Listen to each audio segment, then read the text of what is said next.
Okay, another breakdown. These are two blue belts. And let's see, we have Rob here. We have Abigail on this side. And we'll get started. Let's see. All right. So that'll be fun. Okay. So this is on a Sunday. There's not much room. Just FYI, on a Sunday, this place is packed. So got to stay within kind of a 2 mat space. So we may not see a ton of stand up here, but we'll see.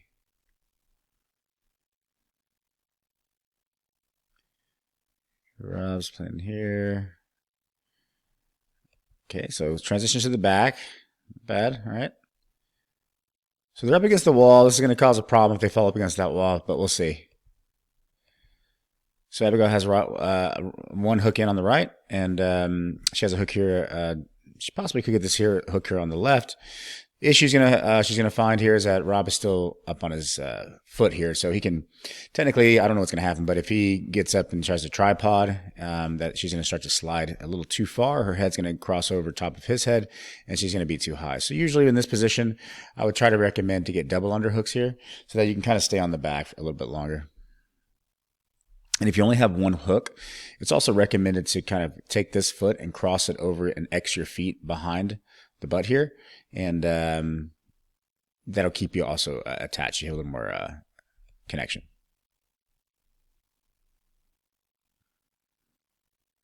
So see how her right foot's kind of dangling there. She's starting to slide off to the side here.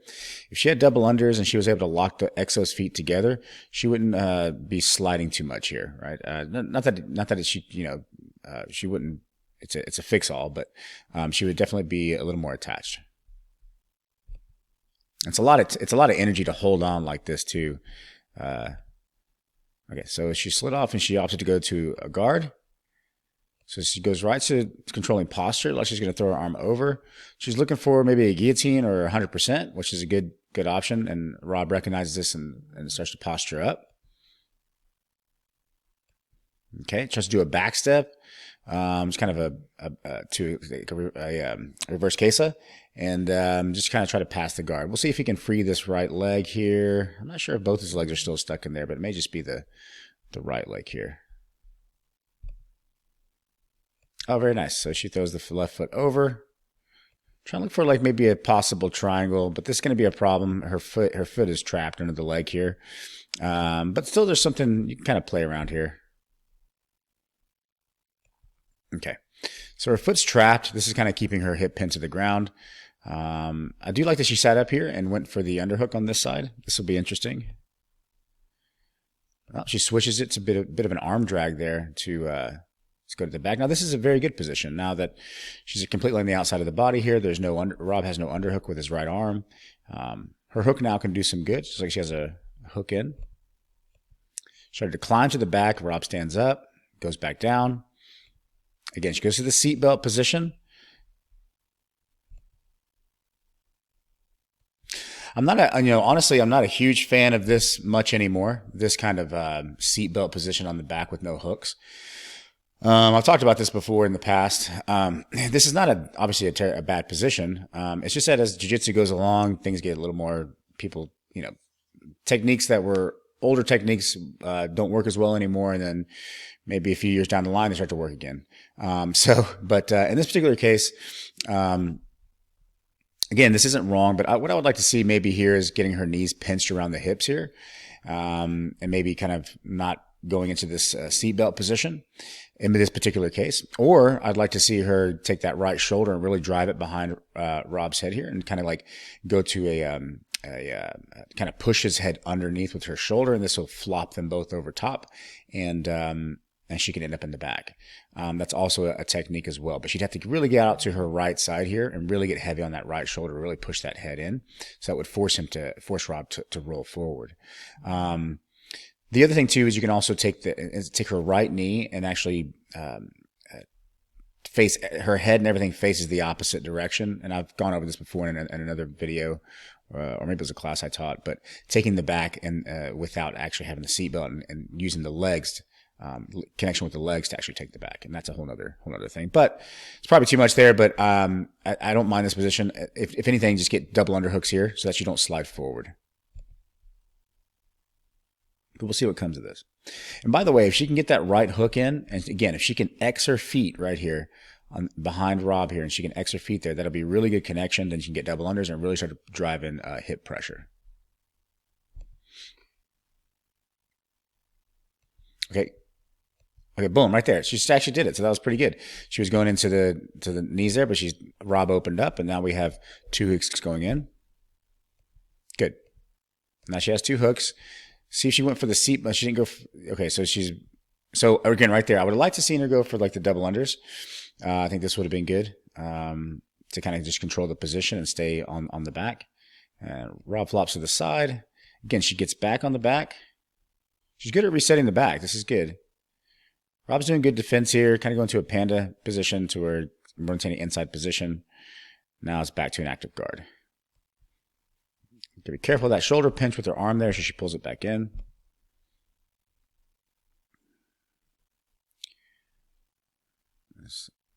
They're up against the wall, so this changes things quite a bit when you're up against the wall because there's a bit of a leg entanglement. There's no knee line, so this is good. She's using her hand, so it looks like it pushes to knee line down. Yeah, so then she frames out here to keep the knee line, to maintain the knee line. Rob's just trying to, there's a knee line battle here. See if he can get the knee. He's trying to scoot in. She's scooting away. There we go. She climbs back to top, back to the seatbelt position, back to the back. You can also start to implement here like half Nelsons. This is a really good way to torque the neck down and try to get them on their side.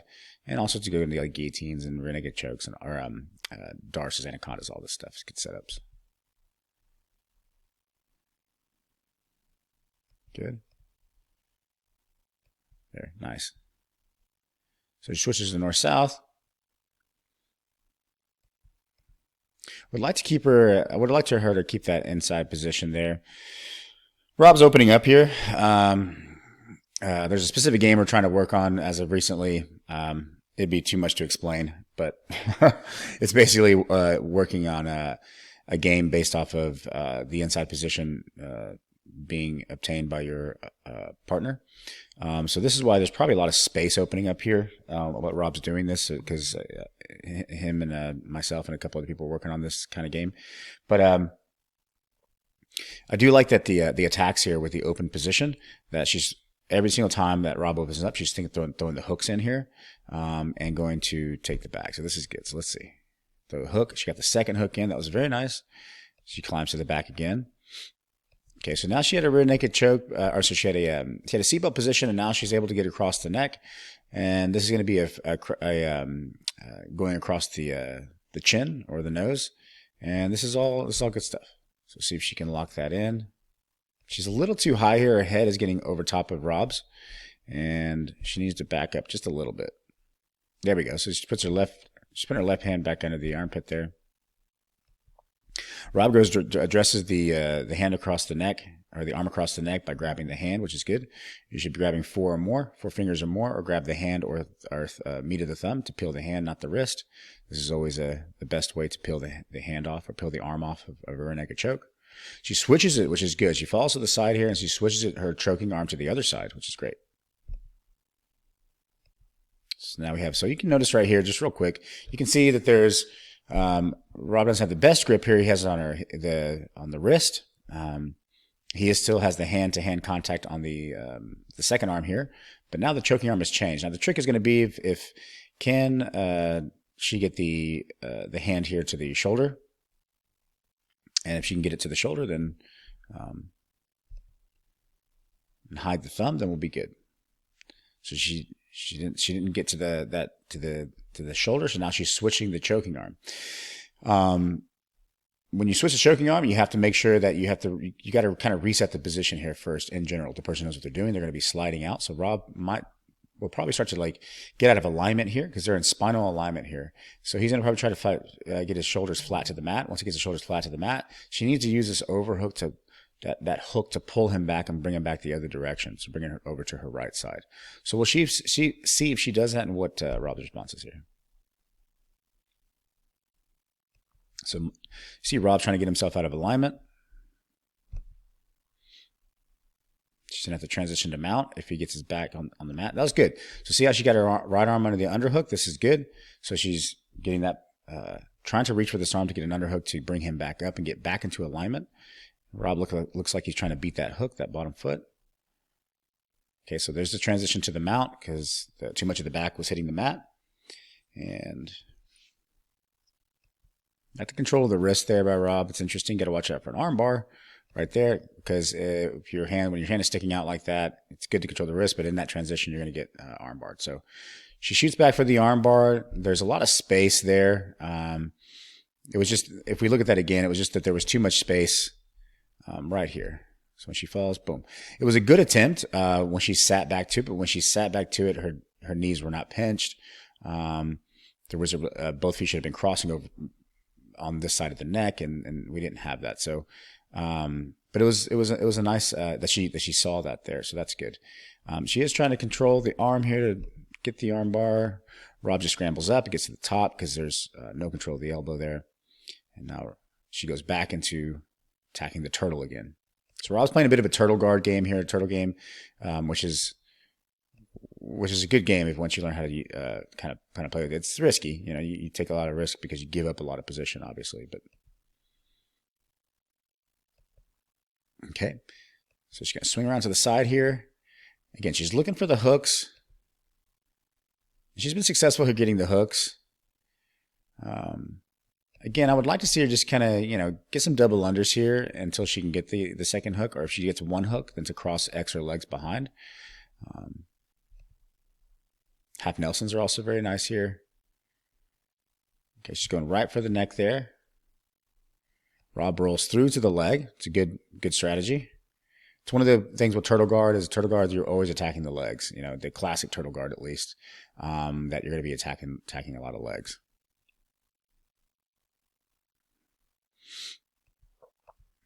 Turns away. He's up. I have to play in guard again. Okay, he's shooting in for the leg. Kind of grabbed the leg. He didn't have much control of it and just kind of sat down. This is one thing I like to say just real quick about this. Here, let's watch this. Okay, so the problem with that is essentially you're doing one thing before the other. So basically, if Rob wanted to get more control of this leg lock, he needs to establish connection first before he tries to go for it. Basically, what he's doing is going for it first before he actually gets connection to the leg. Looks like he kind of grabbed the leg a little bit, but there was no really control and connection of that leg before he went into the position, try to go for the position. If you don't have control or connection, strong control or strong connection with the leg, and you try to go for the position first without that, then obviously everything's very loose, and now you're trying to play catch up. Of course, I understand that there's timing and all this stuff, and there's sometimes you got to go for stuff, and that's fine too. But that's essentially what happened here. By the way, it's not a terrible position. Her knee line's out, so she's fairly safe here. She's going to sit on Rob here, which is a classic way to defend. She may try to do a back step here, end up in top position. Rob, on the other hand, really needs to regain this knee line. Maybe you can typically try to straighten your right leg here, the bottom leg, to try to regain the knee. He needs the knee on the inside by his hip. So we'll see if, and of course he can switch out to the other side and maybe go for a calf slice, or he can do a lot of different things here. So. See if the back step happens, or if she goes to sit, or she actually frees her foot.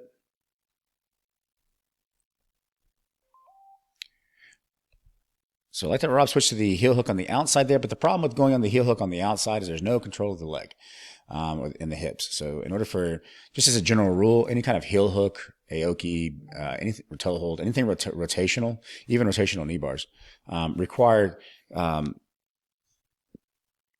control of the hip. Okay, so that's anything rotational. Obviously, if you grab something rotational, you have no control of the hip, then they can just spin and they can roll with the rotation, and then nothing happens. It's a little different though with straight ankle locks and things like this. You can kind of get away without that. You can kind of even have a little bit of an open position with the belly down ankle lock and still be able to finish the person. But as a general rule, anything rotational. So it looks like he went for an outside heel hook, but that leg was not in between his legs, and so you may be able to pull something off there, but it would be difficult. He went back to the main leg that he has between his legs, but again, the knee line's right here, and so She's good here. She can do a counterattack, which is what looks like she just did. She threw her left leg over, and now she's going for a honey hole position. And that was actually pretty slick. So that's one of the things about leg entanglements, obviously, is that if you go for a leg, then your legs are generally very vulnerable. And somebody who's leg lock savvy can exploit that, right? So there's always counter leg locks in general. Not all the time, but for some positions you're just kind of screwed.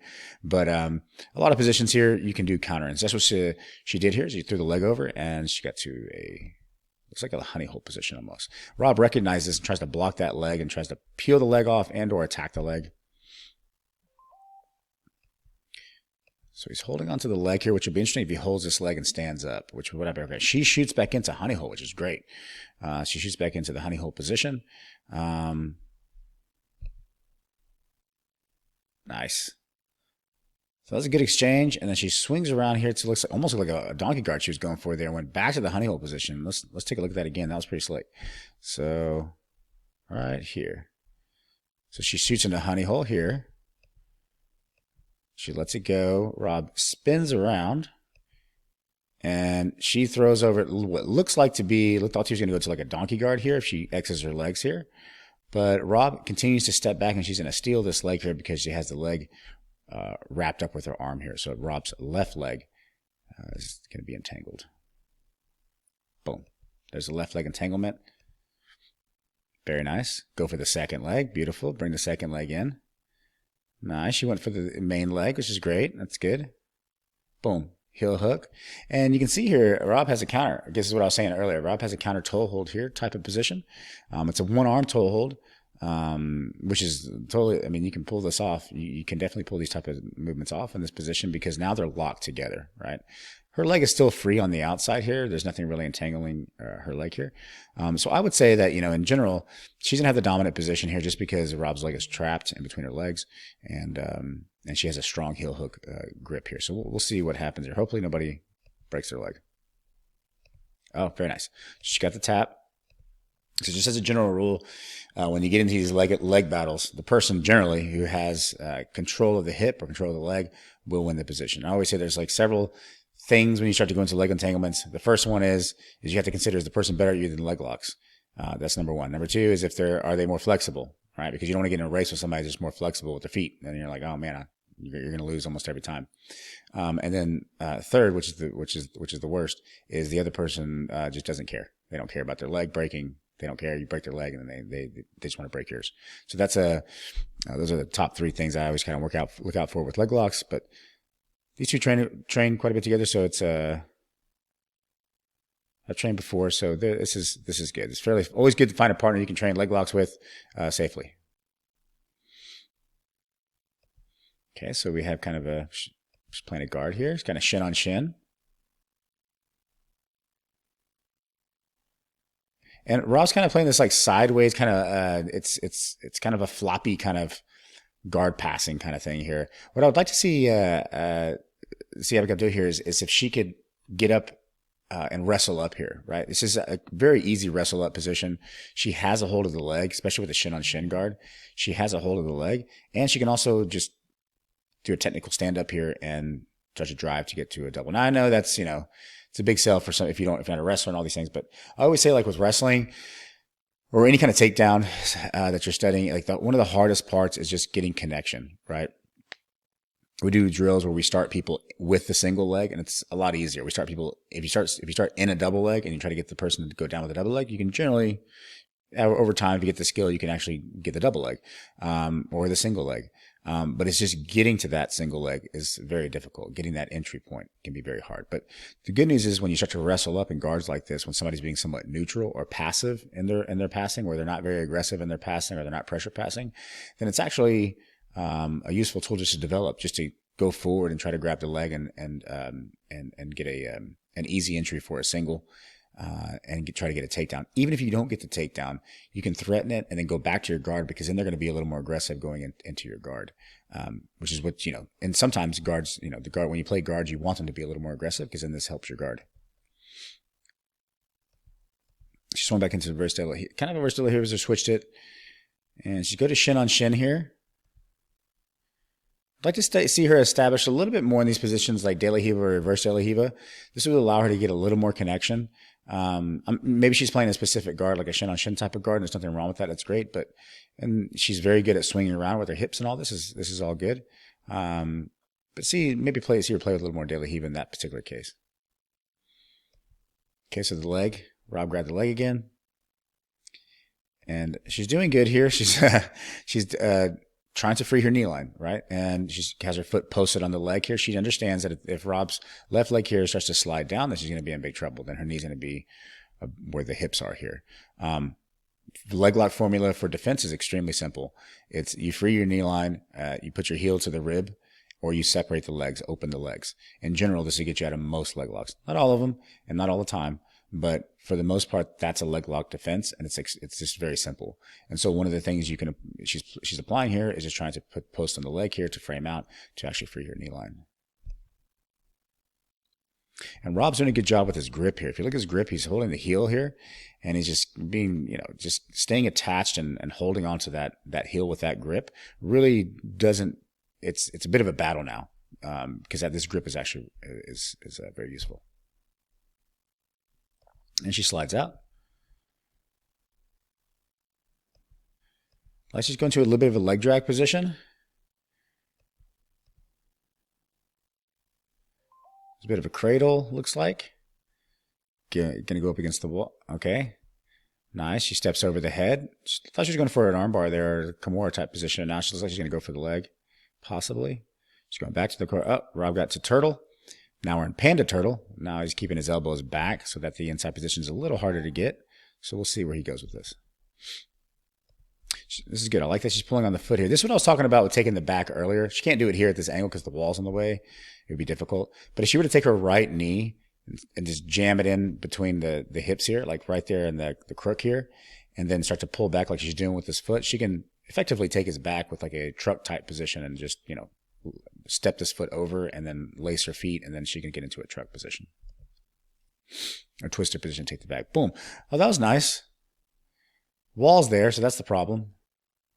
Rob's grabbing the foot there. That was cool. So just real quick, this match is almost over, but I just want to take note of this, that leg pull. This leg pull is actually something that I've taught many years ago. Not in this particular way, but to pull the leg up. It's actually in this way, to pull this leg up to get the person to, you can do this with the arms as well, just to pull straight up and stand up, and this gets them rocking over. So right here, it's just boom, she pulls them up, bam. It opens up the position. So this is a very good strategy. The problem is Rob has a hold of her left leg. Get a hold of your left leg. She really needs this left leg to go between Rob's legs here so she can establish isolation of Rob's right leg. So Rob recognizes this and is starting to block that leg. And there goes the battle. And she tries to X her legs here so that she can get a wrap around Rob's right leg and she can start to work from there. Rob's going for this like reverse. It's like a heel hook. I don't even know what the name is for it, but it's essentially a toe hold, but the opposite direction. It's like a heel hook essentially with one hand. This creates a rotation. This forces her to rotate to a certain degree and get on top. Very nice. Very good. I like that. Okay, so that was a very good match. A lot of great stuff. A lot of leg locks. I didn't expect a lot of leg locks, but there we go. That was good. That was a good roll, and really good transitions. Little things here and there that I thought were really good, and some things that could be done a little different. And that was overall a very, very good on both their parts. So I did like Rob playing with his like turtle guard stuff. This is great, and kind of the open turtle system, and then of course all the back takes were great. I would just kind of try to modify a few of those things in that way, just because she seems to be there all the time. So, anyways, that'll be it, and we'll do another one. All right, thanks.